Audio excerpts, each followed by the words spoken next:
César Gaviria es no solamente un líder neoliberal, cada vez más radicalizado hacia los sectores reaccionarios y conservadores de nuestra sociedad, que por supuesto no representan el ideario liberal, sino que además es un líder que impone su presencia en el partido a través de los chantajes, a través del miedo, a través de, si se quiere, la violencia política antes que por su liderazgo natural. Bueno, pues el día de hoy nos encontramos con Juan Carlos Lozada, candidato al Senado por el Partido Liberal. Candidato, gracias por aceptar esta invitación en quienique.com. Gracias, Sandra, gracias a Quienique y gracias a toda la audiencia. Bueno, pues en primer lugar quisiera empezar preguntándole, por supuesto, por qué dio o tomó la decisión de dar ese salto de la Cámara de Representantes al Senado de la República, qué lo llevó a eso y por qué no continuar en la Cámara. Pues Sandra, yo ya llevo 3 periodos en la Cámara, yo ya gané 3 elecciones en Bogotá. En el año 2014 saqué 17.600 votos. En el año 2018 saqué más del doble de los votos que saqué la primera vez, más de 36.000 votos. Y ahora en la última elección estuve ahí rozando los 44.000 votos. Entonces, pues en cuestión de 10, 12 años he venido, digamos, incrementando considerablemente mi votación.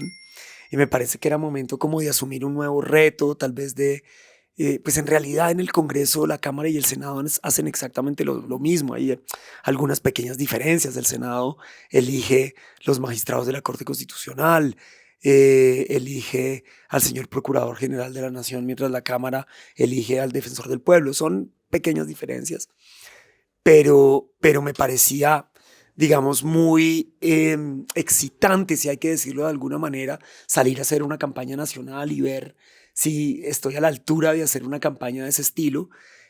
Por supuesto que en mi partido no es nada fácil, es un reto gigantesco en el que tengo una competencia voraz, dificilísima, pero en definitiva yo creo que pues uno en la vida tiene que ponerse cada vez retos más grandes y después de 3 periodos en la Cámara, siempre estando en la encuesta de cifras y conceptos entre los 10 mejores, habiendo sido considerado el mejor en el año 2015 y así, yo creo que ya es hora de ver qué pasa en lo nacional. Y por supuesto que yo llevo 12 años en el Congreso con una agenda que es muy nacional, dándole la vuelta al país múltiples veces con diferentes tipos de temas y creo que era la hora, es el momento. De avanzar.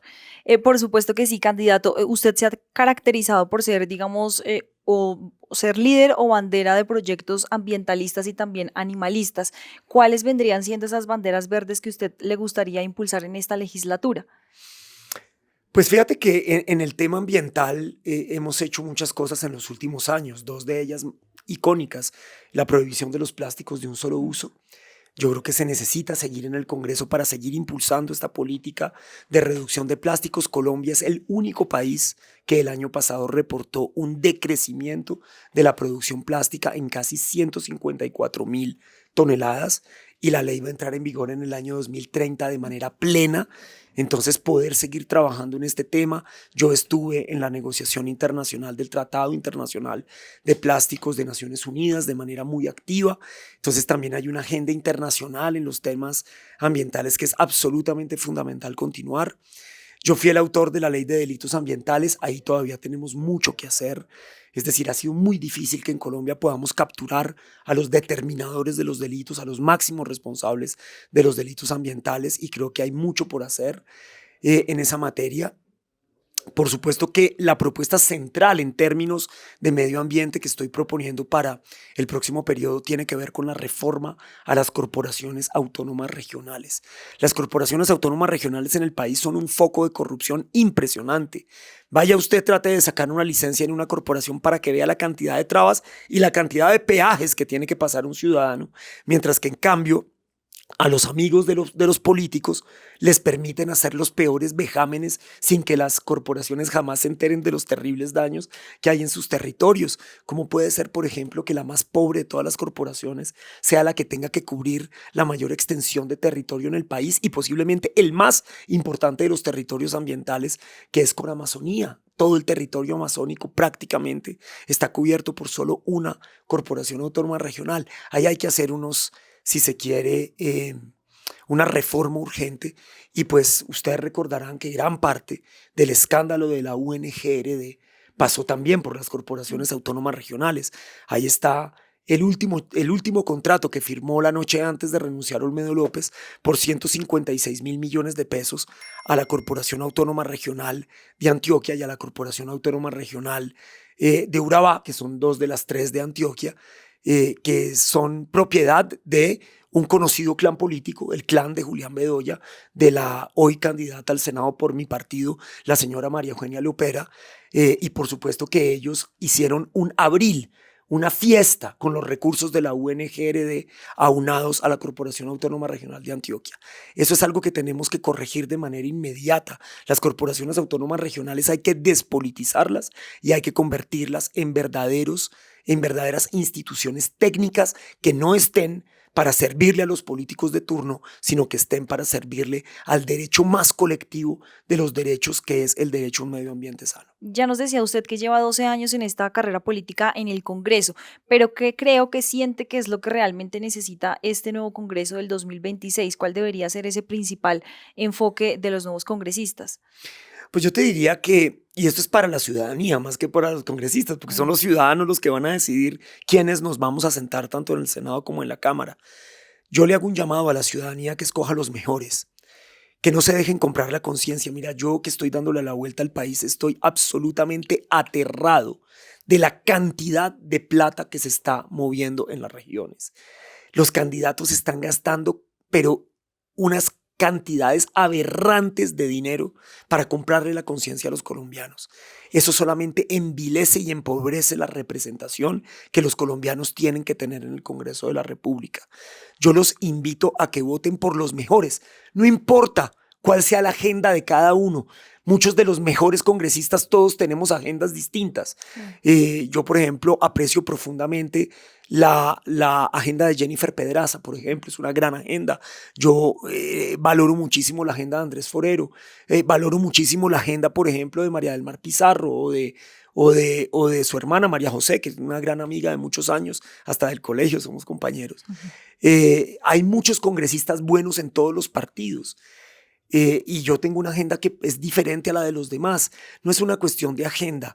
Voten por la agenda que a ustedes con la que más se conecten, pero sobre todo voten por la gente decente, voten por la gente que hace política de verdad, por la gente que tiene ideas, que no llega con tulas de plata, sino con tulas de propuestas, bien sean ambientales, sean temas feministas, sean temas que tienen que ver con la transparencia, sean temas que tienen que ver con el orden institucional, no importa. Lo que importa es elegir un congreso de gente buena. Eso es lo más fundamental. Y por supuesto que va a ser imposible en temas de agenda que el nuevo gobierno no se tenga que volver a encargar del tema de la salud. Eso yo creo que es ineludible. Y el próximo Congreso se va a tener que encargar de temas económicos porque evidentemente hay un déficit fiscal creciente en Colombia y tenemos a Ecopetrol en un marchitamiento realmente muy grave, pasando de 36 billones de pesos de ganancia hace 5 años a apenas 3 billones de pesos de ganancia el año pasado. Eso es una catástrofe para el presupuesto general de la nación, que se financia en un 30% de los recursos del sector de hidrocarburos en Colombia. Y fíjate que te lo está diciendo un ambientalista y te lo está diciendo alguien que ha promovido durante 8 años un acto legislativo para prohibir la extracción de hidrocarburos en la Amazonía. La Amazonía no se puede tocar, pero pegarnos el tiro en el pie de dejar de una vez, de un solo tacazo, la extracción de hidrocarburos en el país, de golpear ese sector de la manera como lo ha hecho este gobierno, desfinancia a Colombia y eso es terriblemente grave para el futuro. Tengo también que preguntarle por el ambiente político dentro de su partido, el Partido Liberal. Usted lleva más o menos 2 años pasados sin hablarse con el líder natural del partido, el expresidente César Gaviria. ¿Cómo es hacer esto de hacer campaña para el Senado sin el apoyo, sin el respaldo del líder del partido? Pues fíjate que yo no llamaría a César Gaviria el líder natural del Partido Liberal. Creo que de hecho es un líder bastante antinatural para el Partido Liberal y sus banderas históricas. Yo te recuerdo que el primer, digamos, presidente que intentó una verdadera reforma agraria lo hizo a principios del siglo pasado y fue el presidente Alfonso López Pumarejo. Y él empuñó unas banderas realmente socialdemócratas, como lo hizo Jorge Eliezer Gaitán, como lo hizo Rafael Uribe Uribe, como lo hicieron los grandes pensadores de mediados del siglo pasado, el maestro Darío Echandía, entre otros. César Gaviria está muy lejos de ese tipo de liderazgo. César Gaviria es no solamente un líder neoliberal, cada vez más radicalizado hacia los sectores reaccionarios y conservadores de nuestra sociedad, que por supuesto no representan el ideario liberal, sino que además es un líder que impone su presencia en el partido a través de los chantajes, a través del miedo, a través de, si se quiere, la violencia política antes que por su liderazgo natural. Es que cuando uno sigue a un líder porque lo admira, pues eso tiene un valor enorme, pero cuando uno tiene que seguir a un líder porque le teme, porque lo tiene amenazado, porque lo tiene chantajeado, esa no es una forma correcta de liderazgo en ningún tipo de organización y menos en una organización democrática. Entonces yo no creo que César Gaviria sea un líder natural del Partido Liberal. Yo estoy llamando a que surjan nuevos liderazgos que estén más acordes a nuestro ideario político, a los 180 años, más de 180 años de historia del Partido Liberal colombiano, que volvamos a empuñar las banderas que hicieron grande este partido, que siempre han tenido que ver con ponernos del lado de la gente y no del lado de los intereses de los más poderosos, que es lo que pretende el doctor César Gaviria. Desgraciadamente ha desnaturalizado tanto al Partido Liberal colombiano que en el año 2022 se unió con Fico en primera vuelta, ya lo había hecho en segunda vuelta con Iván Duque, ahora fue al ubérrimo a sentarse con Álvaro Uribe a hacer acuerdos políticos y ojalá fuera solo Álvaro Uribe, se sentó con un condenado paramilitar como el señor Luis Alfredo Ramos a hacer acuerdos políticos en Antioquia, una cosa absolutamente impresentable para un presidente del Partido Liberal colombiano. Entonces, aquí lo que hay es que volver a lo natural del partido, que es elegir líderes que tengan una capacidad de revivir, si se quiere, las viejas banderas del Partido Liberal y no terminar llevándose el Partido Liberal donde sus contradictores naturales, que son las fuerzas conservadoras y retardatarias de Colombia. Usted ha sido muy fuerte y ha venido siendo bastante fuerte con ¿Te esas pareció fuerte lo que declaraciones, acabo de en decir? esas No, pero ¿por declaraciones con el qué? Si hoy expresidente. estaba más bien controlado, ¿cómo así? No. Pero ¿cómo le va dentro del partido con esa postura que usted tiene muy firme contra el expresidente? Pues seguramente me va a ir muy mal. Antes me dio el aval. Fíjese que hay una gente a la que le quitó el aval. Obviamente conmigo Ujú. era más difícil que me quitara el aval por múltiples razones. Primero porque él es un tipo terriblemente pragmático. Entonces él sabe que yo tengo una legitimidad política que me va a permitir sacar un número de votos importantes y él no quiere perder esos votos para el partido. Por otro lado, él sabe que, como lo decía ahora, yo nunca he estado por fuera del listado de los mejores congresistas del país desde que llegué en el año 2014, que tengo una acción política que es relevante en los medios y que es relevante en las redes y que por supuesto se hubiera implicado un escándalo, pero 4 veces más grande que lo de el doctor Quintero, por ejemplo, a quien le quitó el aval de manera vergonzosa. Entonces yo creo que él simplemente me dejó estar ahí con, si se quiere, la esperanza, supongo yo, tiene él de que yo me queme. Y estoy seguro que hará todo lo posible porque Juan Carlos Lozada se queme. Así que si usted que nos está viendo ahí tiene ganas de darle una buena derrotada a César Gaviria, pues vote por el L22 y verá que no solamente elige un buen congresista, sino que de una vez le saca un par de canas a César Gaviria. Pero ¿desde cuándo empezó esa, digamos, esa ruptura entre usted y el expresidente César Gaviria y esa división dentro del partido? Pues ya llevamos muchos años en este asunto. Lo que pasa es que no habíamos roto la comunicación por nuestras diferencias, Ujú. pero de un tiempo para acá, cuando, eh, digamos, yo empecé a ser cada vez, digamos, más público en nuestras diferencias, pues el presidente simplemente, él no acepta diferencias Corto. públicas. A él le parece que eso, pues que básicamente los liberales lo que tenemos es que hacer caso. Fíjate que eso es todo lo contrario de la naturaleza de los liberales. Los liberales hemos sido rebeldes toda la vida. Esa es la naturaleza del liberal, es ser rebelde. Yo creo que empezó justamente en una bancada a principios de este periodo que termina hoy, es decir, hace casi exactamente 4 años, cuando pues yo me opuse férreamente a apoyar a Fico Gutiérrez. Es que yo no soy de derecha, yo no creo en el ideario de Fico Gutiérrez. Yo creo que este país tiene que avanzar en los temas sociales, yo creo que este país tiene que cuidar el medio ambiente, yo creo que este país tiene que tener una dirigencia que sea limpia. Yo creo que, digamos, el ideario liberal está alejadísimo de las posturas del centro democrático.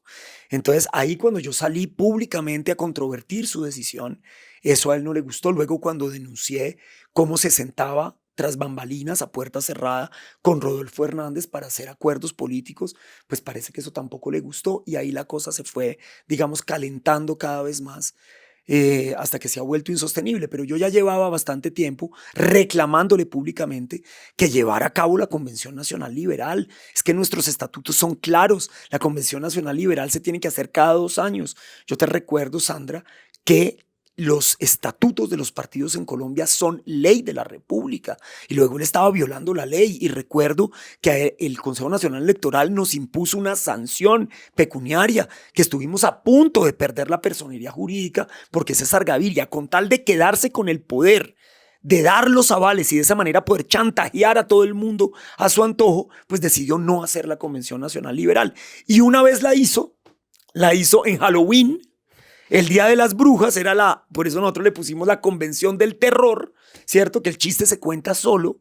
En Cartagena, la ciudad más cara del país, donde los liberales de base no tenían cómo acceder para poder, si se quiere, expresar sus ideas con respecto a la Dirección Nacional Liberal. Pero además de ello, sin que hubiera habido por primera vez en una Convención Nacional Liberal ningún tipo de debate. No dejaron hablar a absolutamente nadie, al punto que ni siquiera habló el propio presidente Gaviria. Es decir, fue la convención más espantosa y está demandada por todas las irregularidades que allí sucedieron. Entonces, claro, pues cuando uno dice todas esas cosas, ¿cómo lo van a querer? Pero al mismo tiempo, ¿cómo no decirlas si es que uno es un verdadero demócrata? Teniendo en cuenta esto que usted nos dice y cualquier persona que lo escuche hablar a usted podría decir, pero ¿por qué no se aleja o por qué no sale del Partido Liberal? Yo no sé, yo le he dicho 1000 veces que se vaya. No. Es que yo estoy en eso, yo lo que estoy promoviendo es un partido que pueda salir del gavirismo. Y pues me perdonas que te eches ese chiste porque yo sé de lo que tú me estás preguntando, pero yo te respondo de esta manera. ¿Por qué quien se tiene que ir es quien empuña las verdaderas banderas del Partido Liberal? ¿Por qué es aquel que defiende las libertades individuales, como yo? Habiendo tantos godos en el Partido Liberal que votaron en contra del cannabis, que no quieren la eutanasia, que no quieren los matrimonios del mismo sexo, que son discriminatorios con las mujeres, que son discriminatorios con la comunidad LGTBIQ+, a los que no les importan las comunidades afro, las comunidades indígenas del país. En cambio, al que sí le importa todo eso, entonces ese es el que se tiene que ir del Partido Liberal. Yo creo que los que se han ido del Partido Liberal por sus controversias con Gaviria, lo único que lograron es que un partido de 180 años de historia, que sigue siendo la primera fuerza regional del país, le hayan pavimentado la vía, le hayan puesto un tapete rojo para que César Gaviria le entregue el Partido Liberal a lo peor de los clanes políticos de este país, como lo estamos viendo plenamente en estas elecciones, donde no solamente le entregó el aval a la sobrina del confeso paramilitar, hace apenas 1 mes y medio, confesó ante la JEP sus nexos paramilitares ese señor Álvaro Ashton, estoy hablando de la senadora Laura Fortich, el que vote por ellos, eso es impresentable, que le hayan entregado el aval al hermano del señor Pulgar, condenado por haber sobornado a un juez con 200 millones de pesos para que le sacara una sentencia a su favor. El presidente Gaviria se contradice permanentemente. Nada de petrismos, no queremos saber de petristas aquí. Pero allá fue y le entregó el aval a María Eugenia Lopera, que fue la que permitió que pasaran todas las reformas del presidente Petro por la Comisión Séptima de la Cámara, y fue y le entregó el aval a nada más y nada menos que a uno de los presuntos principales financiadores de la campaña de Gustavo Petro, que es el Clan Torres. Y fue y le entregó al hijo del confeso paramilitar o condenado por paramilitarismo, exgobernador de Santander, el señor Aguilar, el aval en nuestro partido una vez más. Y podría seguir, porque cuando coges los primeros 20 de la lista del Partido Liberal, hay casi 150 años de condenas penales de sus clanes políticos y más de 240 años de sanciones disciplinarias.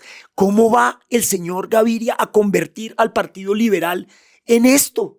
En una guarida de rufianes. Pues yo lo lamento mucho, pero yo seguiré con las botas puestas, parado, defendiendo, si se quiere, el honor del Partido Liberal de Jorge Eliezer Gaitán y de Luis Carlos Galán Sarmiento. Hablando de las listas al Senado y a la Cámara de Representantes, ¿qué opina de las cabezas de listas del doctor Lidio García y también de María Paz Gaviria, hija del expresidente? ¿Qué opina de la presencia de ellos en estas listas? Pues digamos, Lidio García tiene escriturada esa cabeza de lista porque pues es la primera votación del Partido Liberal. Mm. Aparentemente hay un rifirrafe fuerte con María Paz, según me contaron. Yo, esto sí ya entramos en la sección de chismes de la entrevista, porque digamos, esto no es algo que yo tengo conocimiento pleno, pero lo que se rumora en los pasillos de la 34 con Caracas es que Lidio tuvo que ponerse bravo cuando le dijeron que le iban a dar la cabeza de lista a María Paz. Y eso ya hubiera sido, digamos, la confesión plena de lo que pretenden hacer, que es básicamente meter a María Paz en la lista para poder seguir teniendo la hegemonía al interior del Partido Liberal. El presidente ya está agotado, el presidente está cansado, el presidente ya no tiene la energía que tenía antes para salir a hacer campaña, para dirigir el partido. Y entonces ahora le toca a María Paz. Ya lo había hecho su hermano en el pasado. Entonces ahora pues quieren, como en una carrera de relevos, entregarle la batuta a María Paz para que ella sea la que continúe con los ya más de 20 años de gavirismo al interior del partido. Yo creo que eso, pues, yo tengo el mayor de los respetos por María Paz. Creo que es una mujer valiosa, una mujer que ha hecho un trabajo interesantísimo en los temas de la cultura, como lo he hecho yo, por ejemplo, también. Pero en todo caso, pues esto es claramente una estrategia del gavirismo para poder continuar con su hegemonía. ¿Y quién sería para usted un buen líder dentro del Partido Liberal? ¿Quién debería ser el presidente del partido? Yo ya me he candidatizado a la presidencia del partido. Yo voy a dar esa pelea de llegar al Senado de la República. El otro día comenzaré mi campaña para retomar las banderas del Partido Liberal. Yo creo que yo hago parte de una generación de liberales que ya estamos listos para conducir los destinos del Partido Liberal. Ya anunció también su candidatura el exsecretario del partido y exgobernador de Sucre, el doctor Héctor Olimpo Espinosa. Así que bueno, ya veremos quiénes más van a salir esa carrera. Seguramente ahí estará quien siempre lo ha querido también, Alejandro Carlos Chacón y otros seguramente.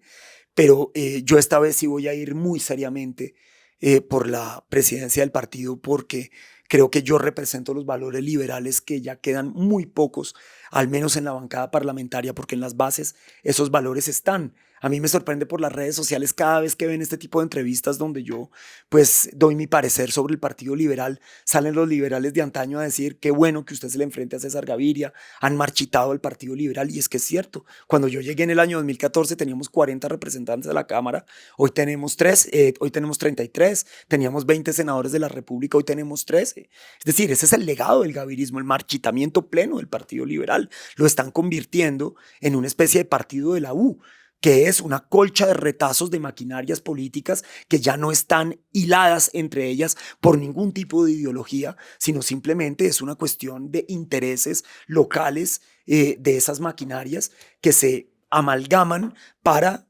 sacar adelante sus beneficios privados, pero de ninguna manera eso es un partido que le esté proponiendo al país absolutamente nada, que le muestre una hoja de ruta a Colombia para los siguientes 50 años. Y yo creo que esa es la labor del partido histórico de este país. Hablando de las maquinarias políticas, ¿cree que este es un flagelo el cual podremos tener fin o esto se va a seguir repitiendo? ¿Cómo vencer también a las maquinarias políticas dentro del Congreso? Pues mira, lo primero es decir que así como le he dado de duro al partido, pues por supuesto que es que de esto no está exento ningún Ningún partido. partido. En la consulta del pacto ya vimos al señor Flores metido ahí, que es la carta de los Torres. Pudimos ver esposas de alcaldes de diferentes partes del país utilizando los recursos públicos para meter a sus alfiles en esas consultas. Vimos cómo esa consulta estuvo intervenida plenamente por la política más tradicional de todas. Es decir, aquí no hay quien se salve. Vayan y vean cuántas acusaciones hay, por ejemplo, de acaparamiento de tierras en la propia lista del Centro Democrático, o cuántos cuestionamientos hay hoy al interior del Partido Verde, donde cohesión ideológica, pues eso ya no existe. Están tanto JP como Inti en esa misma lista, y están Ariel Ávila como Angélica Lozano en la misma lista, y eso pareciera no tener ningún problema. Pero además con un expresidente de ese partido bailando vallenato, prófugo de la justicia en una embajada en Nicaragua. Entonces hoy hay que decir las cosas. Mi recomendación justamente para transformar el Congreso de la República, es que voten por la gente decente que está en todos los partidos políticos. Si usted tiene una tendencia política de izquierda, va a encontrar gente interesante. Si usted tiene una tendencia política de derecha, va a encontrar gente interesante. Si usted tiene una política liberal, pues aquí hay uno bastante interesante. Ojalá vote por mí, L22. Pero yo creo que hay medidas que tenemos que tomar. Yo creo que al menos durante un par de elecciones, tener el voto obligatorio como una medida para tratar de frenar la plata en la política es absolutamente fundamental. No hay plata que sea capaz de comprar todo el censo electoral. Si la gente participara en mayor porcentaje, aquellos que están gastando plata para conseguir las curules, pues se verían a gatas para lograrlo. No les alcanzaría la plata nunca para ganar en una elección donde haya alta participación. Lo que le conviene a las maquinarias corruptas de este país es que haya baja participación, y esa es una responsabilidad ciudadana, esa es una responsabilidad del electorado. Por supuesto, háganlo masivamente por los que ustedes consideren los mejores. No se dejen comprar su conciencia. Siguiendo con este tema de las maquinarias políticas, para Juan Carlos Lozada, ¿quién es clave que ya no haga parte más del Congreso? ¿Qué nombres deberían salir de esta legislatura? Pues mire, de hecho ya han salido varios, porque fíjese que si usted coge el escándalo de la Comisión Interparlamentaria de Crédito Público, pues decidió no lanzarse Julián Peinado, por ejemplo. Decidió no lanzarse el senador Gallo. Yo siempre empiezo por los de mi partido, para que no vayan a decir que es que a mí me gusta salir a pegarle a todo el mundo. No, empiezo por casa. Los dos de mi partido que estaban en esa Comisión Interparlamentaria de Crédito Público, que es tremendo escándalo, ustedes lo conocen, pues no van. Es absolutamente aberrante que vaya alguien como Wadid Mansur, por ejemplo, que, hombre, no hay un escándalo en Colombia donde no nombren a Wadid. Es una cosa impresionante, es una cosa realmente aterradora. Me parece aterrador que vayan a votar por el clan de Julián Bedoya. Me parece aterrador que vayan a votar por el clan del señor Trujillo, que es el presunto responsable político detrás del entramado de corrupción de los carrotanques de La Guajira. Es que recordemos que el actual secretario de la Cámara, íntimo amigo del alcalde de Uribia, entre ellos le pusieron al senador Trujillo en Uribia 8.000 votos en un solo municipio, justamente el municipio donde se contrataron los carrotanques. 20.000 votos para un señor de Antioquia en La Guajira, donde han sucedido los peores vejámenes en contra de la población que no tiene agua y se la roban todos los días a dos manos. ¿Quién puede creer que vayan a volver a votar por esos clanes políticos? ¿O quién puede volver a votar? Bueno, casi todos los que estoy diciendo son del Partido Conservador, oh sorpresa. Pero es que acá el Partido Conservador no se le arrodilló a su contradictor político por mermelada todos estos 4 años del Congreso de la República.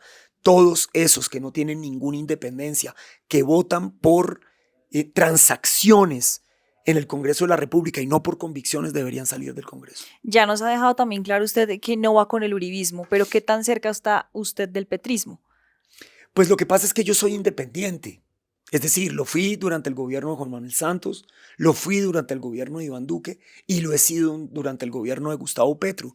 Yo no puedo de ninguna manera esconder que yo tengo, digamos, coincidencias ideológicas en varios temas con Gustavo Petro. Yo soy ambientalista. Gustavo Petro logró reducir la deforestación a la mitad. Esa es una realidad que nadie puede negar.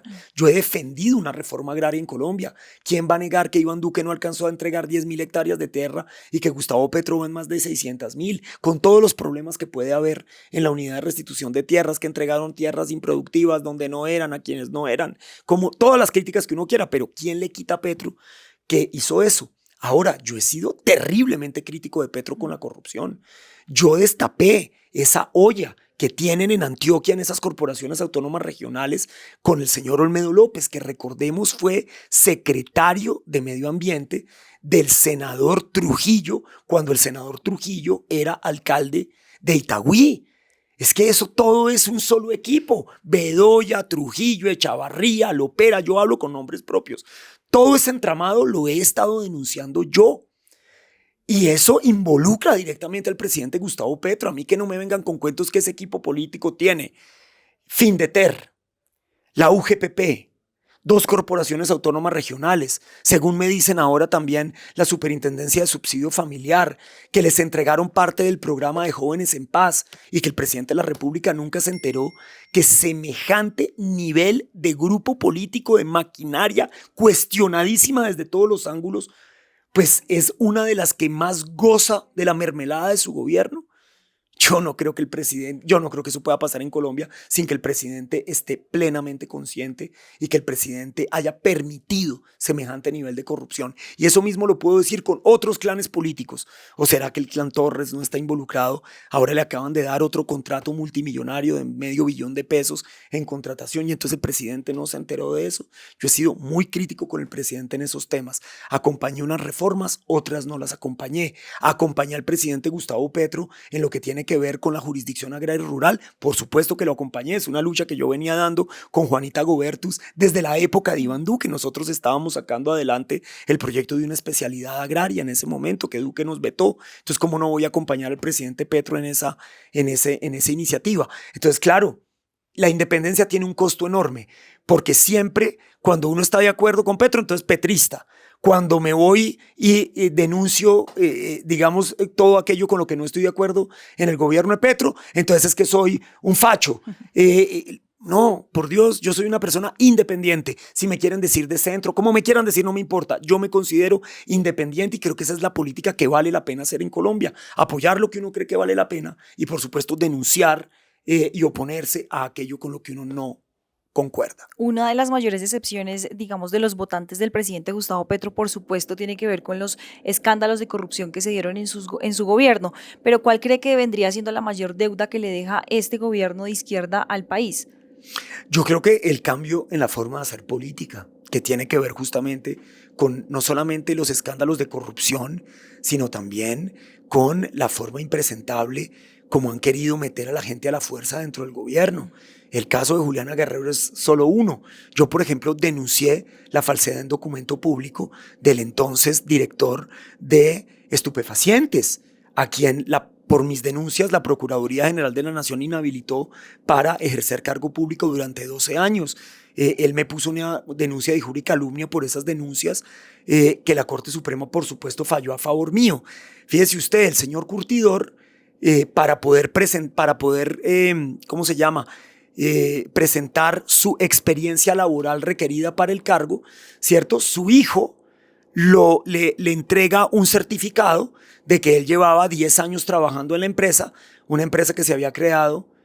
Póngale que ellos estaban certificándolo desde el año 2010 y resulta que la empresa se había creado lo estaban certificando desde el año 2005 y resulta que la empresa la habían creado en el año 2010. Pues yo puse en conocimiento eso de la Procuraduría, hice un debate en el Congreso, me valió todo tipo de insultos y demás por parte de muchos petristas, pero la realidad es que lo probé y ahí lo tumbé. Ese caso es bastante menos mediático que el de Juliana, ¿cierto? ¿Cómo se llama ella? Juliana Guerrero. De Juliana Guerrero, pero es igual o peor de grave que el de Juliana Guerrero. Yo también denuncié lo que estaba pasando en el Ministerio de Cultura. Fíjese que nunca pudieron terminar de nombrar al viceministro Zorro, ministro, porque él nombró en su propio cargo a otra persona que además presentó papeles falsos para ser nombrado viceministro y que hoy está contra las cuerdas en la Fiscalía General de la Nación, el señor Zavala. Todo eso lo he denunciado yo. Y fíjese usted que ese tipo de atropellos contra la administración pública, además de los escándalos de corrupción, pues le hacen perder la credibilidad a un proyecto político, porque el buen gobierno es lo primero que los colombianos quieren: transparencia, honestidad y profesionalismo a la hora de gastarse la plata de los colombianos y de utilizar nuestros impuestos. Y ahí el presidente Gustavo Petro tiene una deuda kilométrica con Colombia. Teniendo en cuenta esos escándalos de corrupción que han sido varios, ¿cree que esto le va a jugar una mala pasada al proyecto progresista de cara a estas elecciones presidenciales? Porque, digamos, las encuestas podrían mostrar lo contrario, que vendría siendo el ganador Iván Cepeda y también Abelardo de la Espriella. ¿Cómo analiza también los resultados de las encuestas hasta ahora? Pues yo lo que creo es que efectivamente puede haber mucha gente que tenga desilusión del presidente Petro y de su gobierno, pero la realidad es que, por lo que yo he podido ver en los territorios, el presidente Gustavo Petro sigue gozando de una enorme legitimidad.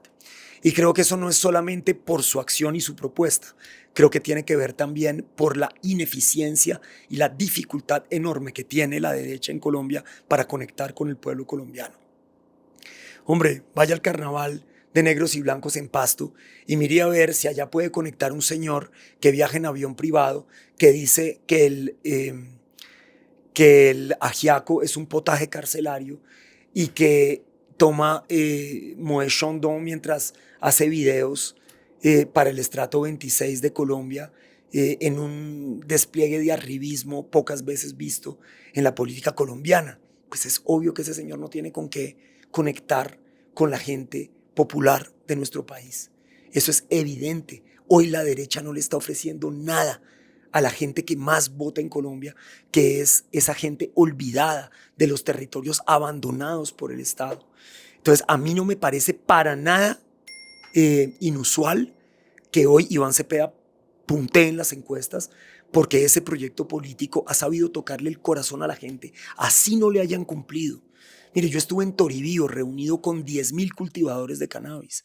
Allá todo el mundo criticó al gobierno de Gustavo Petro, le dieron durísimo a los ministros, le daban durísimo a la administración, pero decían que seguían con Petro. ¿Por qué? Porque allá hay una identificación que ningún otro proyecto político hoy está logrando en Colombia. Y yo creo que va a ser muy difícil ganarle a Iván Cepeda, si usted me lo pregunta a mí en términos ya de análisis político, con unos candidatos totalmente desconectados de la realidad de la gente, del ciudadano de a pie en Colombia. Muchos creen que el ciudadano de a pie es el ciudadano de a pie de Chapinero. No, vayan, métanse a Timbiquí, vayan y miren qué está pasando en López de Micay, vayan a mirar qué está pasando en Tumaco, por Dios, qué está sucediendo en Cartagena del Chairá, qué está sucediendo en la Colombia que ha sido olvidada durante tanto tiempo por la institucionalidad. Y se darán cuenta que es imposible que la derecha de Colombia conecte con la gente que está necesitando soluciones reales. ¿Y qué decir de la candidatura de Sergio Fajardo? ¿Cree que tiene alguna posibilidad este año? Pues desgraciadamente hemos ido viendo cómo Sergio pierde terreno una vez más, como le ha sucedido en En años anteriores. otras elecciones. A mí Sergio Fajardo es una persona que me parece sensata, es una persona que me parece preparada, que me parece de buenas intenciones en la política, pero creo que está adoleciendo de esa falta de calle. Me parece que Sergio Fajardo se tiene que arremangar la camisa en serio, ir a meterse a los territorios de Colombia, conectar con esas problemáticas y poder sentir la vibración del pueblo colombiano. Es que yo no entiendo en qué país viven, yo no sé cómo no se dan cuenta de lo que está sucediendo en Colombia. Aquí hay un montón de gente que sigue queriendo unas transformaciones y unos cambios reales de la sociedad, unos cambios estructurales de la sociedad.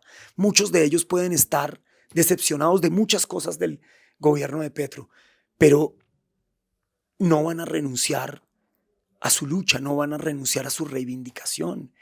Entonces, si nadie ocupa ese espacio político en el que no necesariamente hay que hacerlo como lo ha hecho Petro, pero hay que hacerlo, pues básicamente Petro continuará a sus anchas. Pues candidato, gracias por acompañarnos y ya para finalizar me gustaría que le comentara a los colombianos por qué deberían darle ese voto de confianza a usted para el próximo 8 de marzo. Bueno, yo he sido, creo yo, un buen parlamentario, como lo decía. En estos 8 últimos años del Congreso de la República, creo que nadie ha sacado más leyes de la República que yo, 25 de ellas, ninguna es una ley de honores. Yo no me dedico a volver patrimonio ni la huepanela ni el carriel. Son todas leyes duras de sacar en el Congreso de la República, leyes que son hitos para el paradigma mental de nuestro país. Yo defiendo la naturaleza por encima de cualquier otra consideración, porque sigo creyendo que el cambio climático es el peor problema que tiene hoy la humanidad y que tenemos que dejarle nuestro voto a la naturaleza si queremos garantizar el futuro de las generaciones venideras. Y que por supuesto he hecho un gran trabajo en los temas animalistas, en los temas de las libertades individuales, en los temas de la cultura, sacando adelante la ley de la música y logrando mucha gestión por el sector cultural. Pero además de eso, un congresista serio que ha sido presidente de la Comisión Primera de la Cámara, donde se debaten los temas gruesos de la política. Yo, pues, como ustedes lo han visto, no tengo pelos en la lengua, siempre hablo de frente. Y entonces creo que esa forma de hacer política transparente, a veces, digamos, con mucho pundonor, es lo que Colombia está necesitando para transformar realidades. Pues es Juan Carlos Lozada, candidato al Senado por el Partido Liberal. Gracias por acompañarnos y por supuesto pues mucha suerte en esas elecciones. Muchas gracias, Sandra. L22, L22.